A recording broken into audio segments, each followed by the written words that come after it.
Hello दोस्तों, examination classes में आपका स्वागत है। आज मैं आप लोगों के लिए यूपी पुलिस कंप्यूटर ऑपरेटर में दोस्तों जो जनरल नॉलेज मीन्स सामान्य ज्ञान के जो क्वेश्चन पूछे जाते हैं, अब दोस्तों वो आ गया है दिन जब हम सामान्य ज्ञान के पूरे सिलेबस के बारे में पहले बात करेंगे, फिर दोस्तों इसका theoretical part plus objective question सब कुछ 1 बाय 1 मैं डिस्कस करूंगा।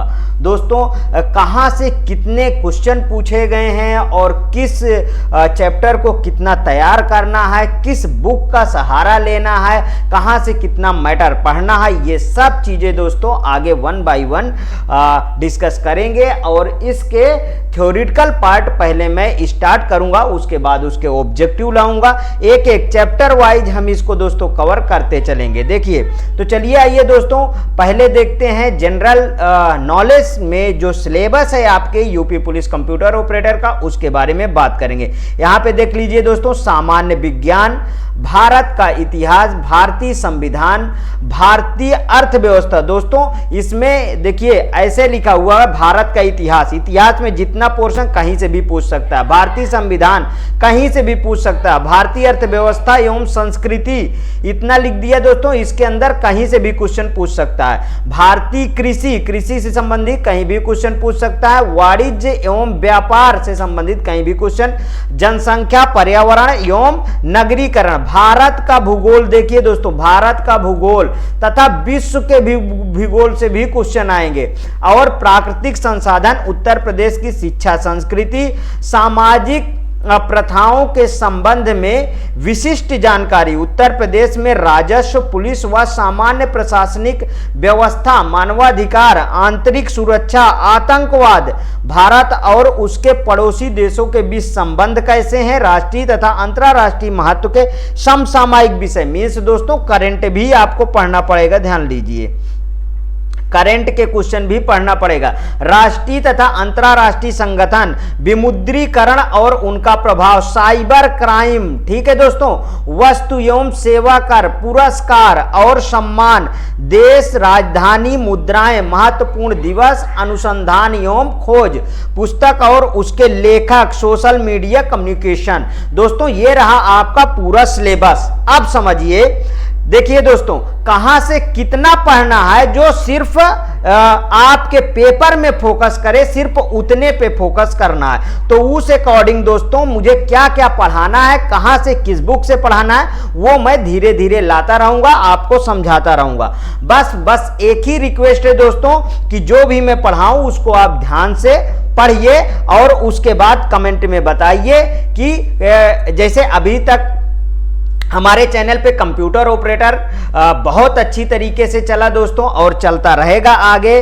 काफ़ी अभ्यर्थियों ने सहयोग भी किया दोस्तों, काफ़ी लोग हर एक वीडियो को पर डे देखा जाता है और कमेंट के माध्यम से भी बताया जाता है। उसी तरीके दोस्तों अब इन पोर्शनों को भी तैयार करना है, जनरल नॉलेज हो गया, रीजनिंग हो गया, सब। और देखिए अभी कुछ बेस बना लेते हैं पहले थ्योरेटिकल पार्ट से, फिर उसके बाद दोस्तों इसके ऑब्जेक्टिव, प्रीवियस ईयर सब आता रहेगा बीच बीच में। चलिए आइए देखिए, सिंधु घाटी सभ्यता पहला स्टार्ट करते हैं। प्राचीन इतिहास में सिंधु घाटी सभ्यता, सिंधु घाटी सभ्यता देखिए, पशुपालन प्रारंभ मध्य पाषाण काल में हुआ है। पशुपालन का प्रारंभ कहां से हुआ, मध्य पाषाण काल से। अभी हम जो दोस्तों बुक का रेफरेंस ले रहे हैं वो एक घटना चक्र की बुक है, जो आपके सिलेबस प्रीवियस ईयर पे क्वेश्चन पेपर मैंने मिलाया, तो वहां से पता चलता है कि हाँ ये इसमें का मैटर यहां तक हमारे लिए बहुत ही इफेक्टिव है, इसलिए दोस्तों वहां से उठा लिया गया।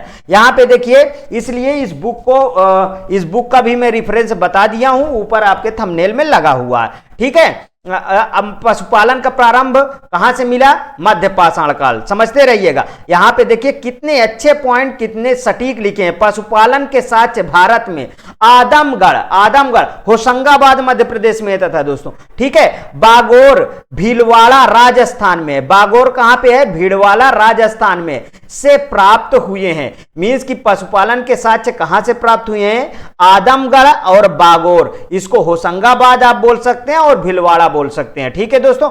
मध्य पाषाण कालीन महदहा प्रतापगढ़, प्रतापगढ़ कहां है? उत्तर प्रदेश में।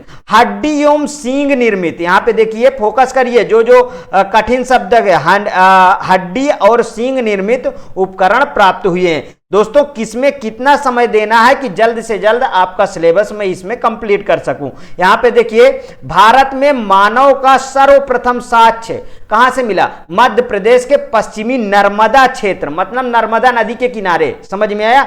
नर्मदा क्षेत्र की खोज कब हुई थी? 1982 में इसकी नर्मदा क्षेत्र की खोज हुई, मतलब जो इसके किनारे में दोस्तों मनुष्यों को दफनाया गया था, उस समय उनके साक्ष्य प्राप्त हुए हैं।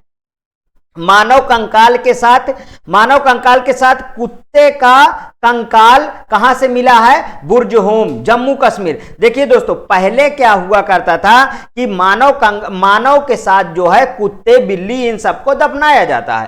ठीक है, तो इसका साक्ष्य कहां से मिला हमें? जम्मू कश्मीर से मिला। आगे देखिए, गर्त आवास के साक्ष्य भी बुर्जहोम से ही मिले हैं। ठीक है, आगे देखिए, बुर्जहोम पुरा स्थल की खोज वर्ष कब हुई है? वर्ष 1935 में। खुदाई करवाने वाले कौन थे दोस्तों? डी टेरा एवं पीटरसन ने की थी। सर्वप्रथम खाद्यान्नों का उत्पादन नवपाषाण काल में प्रारंभ हुआ। कब हुआ दोस्तों खाद्यान्नों का उत्पादन? नवपाषाण काल में। बलूचिस्तान के कच्छ मैदान स्थित मेहरगढ़, बहुत बार पूछा गया है दोस्तों, मेहरगढ़ से सर्वप्रथम प्राचीनतम अस्थाई जीवन के प्रमाण मिले हैं। अस्थाई जीवन मतलब घर बना के रहना, उसे कहते हैं दोस्तों अस्थाई जीवन व्यतीत करना। आगे देखिए, चारकोलिथिक युग को ताम्रपाषाण युग के नाम से भी जाना जाता है। दोस्तों ये वाला पॉइंट बेहद ही इंपॉर्टेंट है, इसको आप बिल्कुल रट लीजिएगा, क्योंकि ये क्वेश्चन बहुत बार पूछा गया है। चारकोलिथिक युग ताम्रपाषाण युग को कहा जाता है। नेक्स्ट, नौदा टोली मध्य प्रदेश का एक महत्वपूर्ण ताम्रपाषाणिक पुरा स्थल है। इस पुरा स्थल का नाम क्या था दोस्तों? नौदा टोली। ठीक है, नौदा टोली जो खारगोन जिले में स्थित है। नौदा टोली का उत्खनन एच.डी. संकालिया ने करवाया था दोस्तों। कौन करवाए थे? एच.डी. संकालिया ने कराया था। आगे देखिए, नवपाषाण कालीन पूरा स्थल से राख के टीले कर्नाटक में वेल्लारी जनपद में स्थित संगन कल्लू नामक स्थान से मिला है। ध्यान रखिएगा, संगन कल्लू नामक, कहां पे? कर्नाटक, वेल्लारी जनपद में। ठीक है दोस्तों, आगे देखिए, गेरुवर्णी गैरिक मृदभांड पात्र ओसीपी, ठीक है, ओसीपी के साथ हस्तिनापुर एवं अंतराजी खेड़ा से प्राप्त हुआ है। हस्तिनापुर, आप जानते हैं हस्तिनापुर किसे कहते हैं दोस्तों? देखिए, अगर हम बात करें कि जो मेरठ का क्षेत्र है वही है दोस्तों हस्तिनापुर। समझ में आया आपको? आगे देखिए, भारतीय पुरातत्व सर्वेक्षण भारत सरकार के सांस्कृतिक मंत्रालय के अधीन एक भाग है। ठीक है, एक विभाग है जो खुदवाई उदवाई का इस तरीके का काम करता है। आगे देखिए दोस्तों, अब सिंधु सभ्यता के प्रमुख स्थल एवं उत्खनन करता, खोज करता, ये यहां से दोस्तों एक क्वेश्चन आपके पेपर में रखा हुआ मिलेगा, आप चाहे देख लीजिएगा। हड़प्पा कौन खुदवाई करता है इसके? दयाराम साहनी। कब किए हैं? 1921 में किए हैं। मोहनजोदड़ो राखल लाल बनर्जी कब करवाए हैं? 1922 में। रोपड़ यज्ञदत्त शर्मा 1953 से 55 के बीच में। लोथल एस.आर. राव 1955 से 62 के बीच में। कालीबंगा अमलानंद घोष 1952, याद रखिएगा। रंगपुर एम.एस. तत्व 1935 में। Chanhudaro A G. Majumdar 1935। Surkotada J P. Joshi 1964। Banawali R S. बिट्ट 1974 से 77 के बीच। आलमगीरपुर यज्ञदत्त शर्मा 1958। ठीक है, कोटदीजी फजल अहमद खां 1953 में करवाए। सुतकागेन डोर ऑरेल स्टाइन ने 1927 में करवाया। मांडा जेपी जोशी 1982 में करवाए थे। बालाकोड जॉर्ज एफ डेल्स 1900 दोस्तों 73 से लेके 76 के बीच। धौलावीर जेपी जोशी ने खुदवाई करवाया 1967 से 68 के बीच में। मिताथल सूरजभान मिताथल की खुदवाई कौन करवाए? सूरजभान ने 1968 में करवाए थे। राखी गढ़ी सूरजभान 1969 में करवाए थे। दोस्तों यहां पे अब मैं बता दूं ये आपके कौन कौन से ज्यादा इंपॉर्टेंट है उसको समझिए। एक दयाराम साहनी बहुत बार पूछा गया है। राखल लाल बनर्जी बहुत बार पूछा गया। लोथड़ में एस.आर. राव बहुत बार पूछा गया। ठीक है, इन क्वेश्चनों पे ज्यादा ध्यान दीजिएगा जिसपे मैं लगाए दे रहा हूं आपके चिन्ह। वो 3 नाम आप बहुत ज्यादा जो है फोकस करिएगा। आगे मजूमदार वाला ये भी बहुत बार पूछा गया है दोस्तों। और यज्ञदत्त आलमगीरपुर यज्ञदत्त शर्मा थोड़ा देख लीजिएगा। ठीक है, मांडा जेपी जोशी नहीं, जेपी जोशी नहीं। ठीक है, इतने पे ज्यादा फोकस करिए और आप भी पढ़ते रहिए। ठीक है, आगे देखिए। भारत में सर्वप्रथम 1861 ईस्वी में अलेक्जेंडर कंघिगम को पुरातत्व सर्वेक्षण के रूप में नियुक्त किया गया था। ठीक है, 1861 की बात कर रहा है। ठीक है, आगे देखिए। लॉर्ड कर्जन के समय लॉर्ड कर्जन ने ही दोस्तों बंगाल विभाजन, याद होना चाहिए, बंगाल विभाजन इन्हीं के शासनकाल में हुआ था, इन्होंने ही किया था, ध्यान रखिएगा। लॉर्ड कर्जन के समय वर्ष 1901 में इसे भारतीय पुरातत्व सर्वेक्षण के रूप में केंद्रीकृत कर जॉन मार्शल को इसका नया महानिदेशक बनाया गया था। दोस्तों देखिए, इतना अच्छा संकलन है कि एक ही चैप्टर एक दिन में उठाएंगे, उसको हम खत्म कर लेंगे। राष्ट्रीय मानव संग्रहालय, जिसका नाम बदलकर इंदिरा गांधी राष्ट्रीय मानव संग्रहालय कर दिया गया है, ये कहां पे है दोस्तों? ये है भोपाल मध्य प्रदेश में, ध्यान रखिएगा। सैंधव सभ्यता आदि ऐतिहासिक काल की सभ्यता है। सैंधव सभ्यता, ये क्वेश्चन यहां से पूछा जाता है। अगर दोस्तों देखिए कंप्यूटर ऑपरेटर में क्वेश्चन मान लीजिए थोड़ा सा कठिन नहीं आ सके तो और भी आपके एग्जामों में ये फायदा देगा, इतना तो मुझे पता है, क्योंकि ये डिक्टो पॉइंट बहुत अच्छे लिखे हैं। आगे देखिए। पुरातात्विक साक्ष्यों में अलग अलग कालों में पाए गए मृदभांड ही सिंधु घाटी सभ्यता को आर्यों से पूर्व का सिद्ध करते हैं। ठीक है, आर्यों से पूर्व का सिद्ध करते हैं। काले रंग की आकृतियां से चित्रित लाल मृदभांड, दोस्तों लाल मृदभांड बहुत जगह पाए गए हैं जहां हड़प्पा सभ्यता की विशेषता है। दोस्तों अगर कहा जाए ये मृदभांड है क्या? मृदभांड दोस्तों आप जो घड़ा देखते हैं जिसमें लोग बाग सोना चांदी रखते थे, अनाज रखते थे, वो सब दोस्तों मृदभांड है। खाने पीने के बर्तन ये मिट्टी से बनाए जाते थे। किससे बने होते हैं दोस्तों? मिट्टी से बने होते हैं। किससे बने होते हैं? मिट्टी से बने होते हैं। मिट्टी से बने होते हैं। और देखिए मतलब कि मिट्टी से बन के उसको पकाया जाता था, उसमें पॉलिश की जाती थी। लाल मृदभांड ये सब चीजें दोस्तों मतलब कि विकास काफी अच्छा था। यहां पे देखिए काले रंग आकृतियों से चित्रित लाल मृदभांड जहां हड़प्पा सभ्यता की विशेषता है, वहीं धूसर एवं चित्रित धूसर मृदभांड जो बाद के हैं आर्यों से संबंधित माने जाते हैं। मीन्स कि दोस्तों जब हमारे यहाँ आर्य कहां से आए इसके बारे में हमारा इतिहास बोलता है दोस्तों कि आर्य मध्य एशिया से आए। मध्य एशिया कहां है दोस्तों? ईरान वगैरह का पार्ट, समझ में आया? ईरान वगैरह का पार्ट जो है वो मध्य एशिया है। ठीक है, आजकल देखिए वहां सारा मुस्लिम सभ्यता हो गई है, हमारे यहाँ हिंदू सभ्यता है। तो आर्य वहां से आए, अब वहां सारा मुस्लिम ही हो गए। तो दोस्तों ये समय टू समय हर एक चीज परिवर्तित होता रहता है, ये बहुत बड़ी बात नहीं है। कुछ लोग दोस्तों आर्यों को मानते हैं कि तिब्बत से आए, जैसे हमारे स्वामी विवेकानंद जी मानते थे कि आर्य जो है तिब्बत से आए। ऐसे बहुत लोगों का अलग अलग मत है। तो चलिए आइए हम आगे चलते हैं, क्योंकि हमारे पास समय के अकॉर्डिंग हम इसमें डिस्कस करेंगे, बहुत ज्यादा डिटेल से नहीं। ठीक है, जितना काम का है सिर्फ उतना।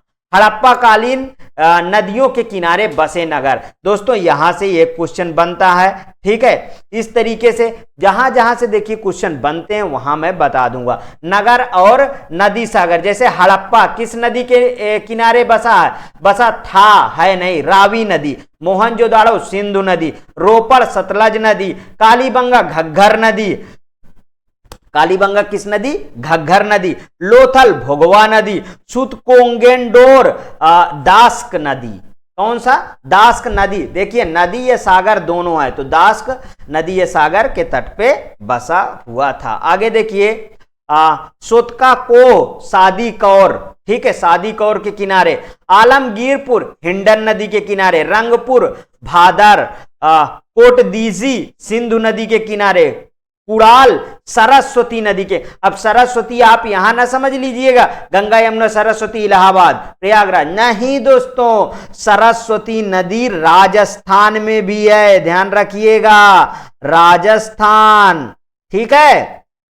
तो कुसाण सरस्वती। चनहुदड़ो सिंधु नदी।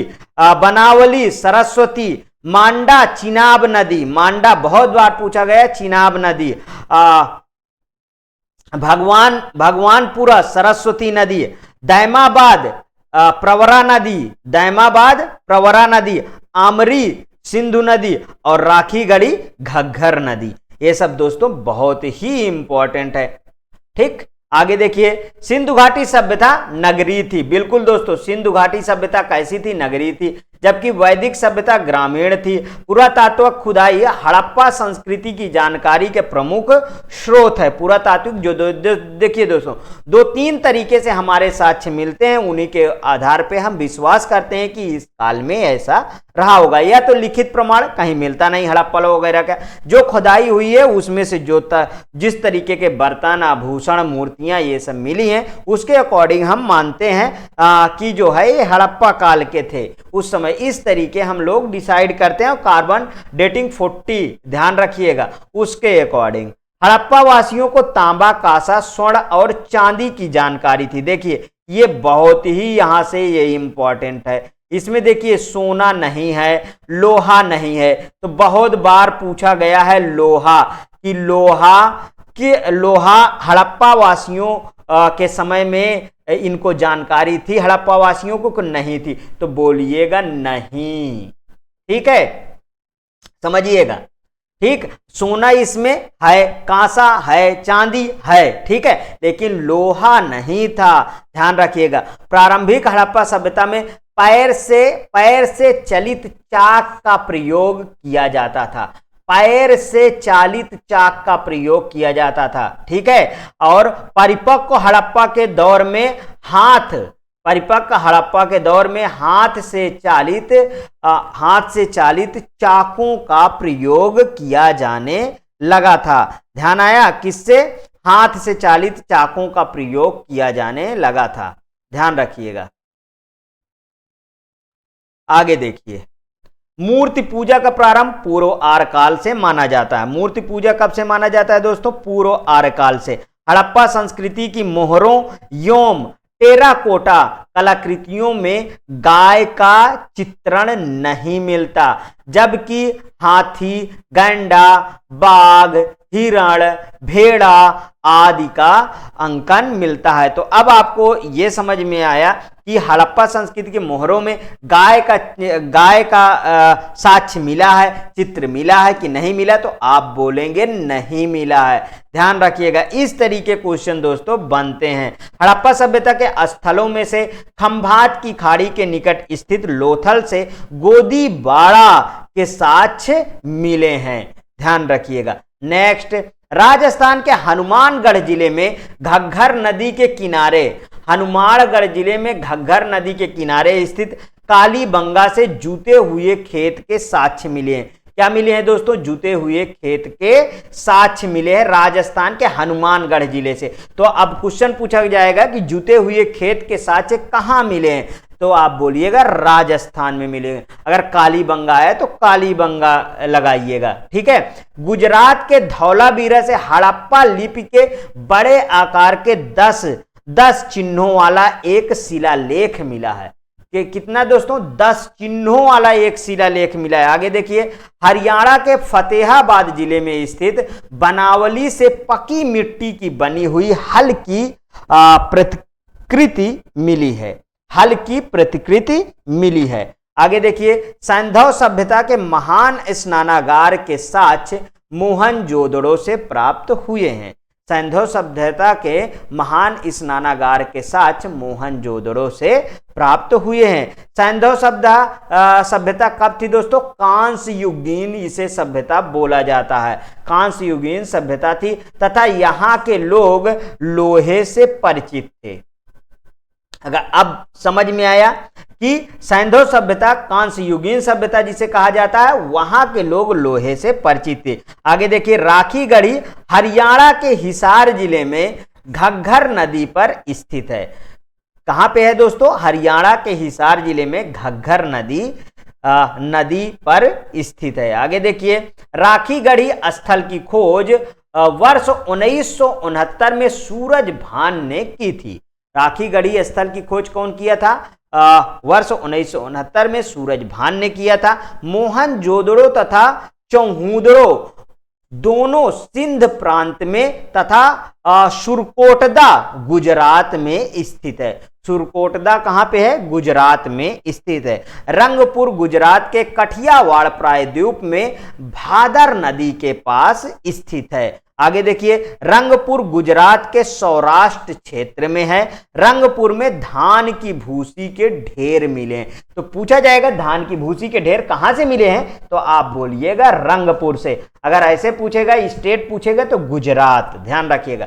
रंगपुर की खुदाई वर्ष 1953 से 54 में शिकारीपुरा रंगनाथ राव द्वारा की गई थी। रंगपुर से प्राक हड़प्पा और उत्तर हड़प्पा कालीन सभ्यता के साक्ष्य मिले हैं। रंगपुर से कच्ची ईंट के दुर्ग, नालियां, मृदभांड मिले हैं। ठीक है दोस्तों, दधेरी एक पर्वतीपुरा स्थल है जो पंजाब प्रांत के लुधियाना जिले में गोविंदगढ़ के पास स्थित है। सिंधु घाटी सभ्यता का विस्तार उत्तर में झेलम नदी के पूर्व तट से दक्षिण में यमुना की सहायक नदी हिंडन के तट तक माना जाता है। ध्यान रखिएगा, सिंधु घाटी के लोग पशुपति शिव की पूजा करते थे। यह क्वेश्चन बहुत इंपॉर्टेंट है दोस्तों, बहुत बार पूछा गया है। किसकी सिंधु घाटी के लोग पूजा करते थे? तो पशुपति शिव की पूजा करते थे। इसका प्रमाण मोहनजोदड़ो से प्राप्त मुहर है, जिस पर योगी की आकृति बनी हुई है। आगे देखिए, उस योगी के बाईं ओर बाघ और हाथी तथा दाईं ओर गंडा एवं भैंसा तथा आसन के नीचे 2 हिरण चित्रित किए गए हैं। योगी के सिर पर एक त्रिशूल जैसा आभूषण है तथा इसके 3 मुख हैं। मार्शल महोदय ने इसे रुद्र शिव से संबंधित किया है। रुद्र शिव से संबंधित किया है। भारतीय पुरातत्व सर्वेक्षण विभाग के महानिदेशक सर जॉन मार्शल के, अब पूछेगा कि सन जॉन मार्शल भारतीय पुरातत्व सर्वेक्षण विभाग के महानिदेशक थे या नहीं? तो थे दोस्तों। ठीक है, निदेशक मार्शल के निर्देश पर वर्ष 1921 में दयाराम साहनी ने पंजाब मींस पाकिस्तान में भी पंजाब है, इंडिया में भी पंजाब है। ठीक है दोस्तों, तो पाकिस्तान में जो पंजाब है वहां पे तत्कालीन मांटगोमरी संप्रति साहिवाल जिले में रावी नदी के बाएं तट पर स्थित हड़प्पा के टीले की खुदाई की थी। आगे देखिए, वर्ष 1922 में राखलदास बनर्जी ने सिंध प्रांत के लरकाना जिले में सिंध नदी के दाहिने तट पर स्थित मोहनजोदड़ो के टीलों का पता लगाया था। अब आगे देखिए, वस्त्रों के लिए कपास का उत्पादन सर्वप्रथम भारत में किया गया है। बिल्कुल सही दोस्तों, कपास कहां सर्वप्रथम मिला है? तो भारत में इसके साक्ष्य मिले हैं। सिंधु घाटी में कपास के उत्पादन के प्रमाण मिले हैं। मोहनजोदड़ो वर्तमान पाकिस्तान, ध्यान रखिएगा, वर्तमान पाकिस्तान के लरकाना जिले में स्थित है, के उत्खनन से कपास के सूत की प्राप्ति की गई थी। मोहनजोदड़ो से कुबड़ वाले बैल, मतलब कि कुगुदमान वृषभ की आकृति वाली मुहर प्राप्त हुई है। सिंधु सभ्यता की मुहरों पर सर्वाधिक अंकन एक श्रृंगी पशु का है, इसके बाद कुबड़ वाले बैल का है, ध्यान रखिएगा। आगे देखिए, कालीबंगा के बनड़पटिका पर एक और दोहरे सींग वाले देवता का अंकन है, दूसरी ओर बकरी को दिखाया गया है जिसे एक पुरुष ला रहा है। दोस्तों, सिंधु सभ्यता में मातृ देवी की उपासना सर्वाधिक प्रचलित थी, ध्यान रखिएगा। मातृ देवी की मतलब कि यहां पे देखिए देवी को ज्यादा प्राथमिकता दी जाती थी, ठीक है। मिस्र की सभ्यता का विकास नील नदी की द्रोणी में हुआ। मिस्र को नील नदी का उपहार कहा जाता है क्योंकि इस नदी के अभाव में यह भूभाग रेगिस्तान होता। आगे देखिए, सुमेरिया सभ्यता के लोग प्राचीन विश्व के प्रथम लिपि आविष्कार करता थे। सुमेरिया की क्यूनिफॉर्म लिपि का सामान्यतः प्राचीनतम लिपि माना जाता है। सिंधु सभ्यता की लिपि भाव चित्रात्मक थी। यह लिपि दाएं से बाईं ओर लिखी जाती थी, मीन्स कि ये अगर पेज है दोस्तों तो इस तरीके लिखी जाती थी, इस तरीके, ध्यान रखिएगा, ठीक है। आगे देखिए, प्रमुख धातु एवं प्राप्ति स्थल, चलिए इनको देख लेते हैं।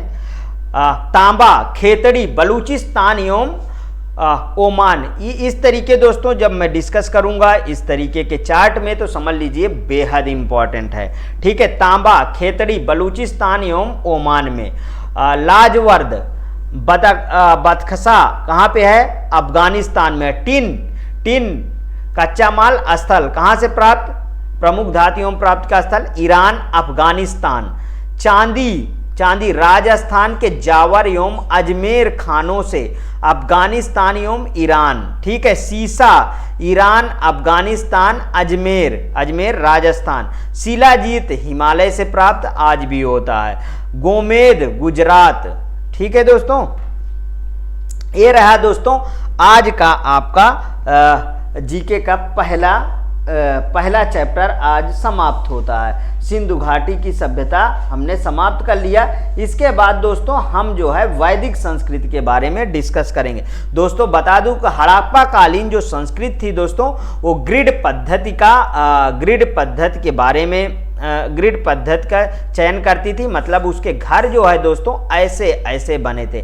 ऐसे ऐसे बनने का मतलब है दोस्तों पूरा ग्रिड क्या का मतलब बहुत ज़्यादा विकसित हुआ करते थे। इनके दोस्तों पीछे साइड जो है, आगे की पीछे साइड दरवाजा होता था और आगे साइड खिड़की होती थी, ये ध्यान रखिएगा। मीन्स उस समय दोस्तों ऐसे घर बनना बहुत बड़ी बात है, ये ध्यान रखिएगा, ठीक है। मतलब कि सभ्यता बहुत अच्छी थी, बहुत अच्छा विकास था। लेकिन कैसे इसका अंत हुआ दोस्तों, बहुत तरीके होते हैं, नेचुरल डिजास्टर वगैरह इस तरीके से या बाढ़ वगैरह से इसका अंत हो गया होगा, ये मैं मानता हूं दोस्तों। बहुत लोग भी ऐसा ही मानते होंगे।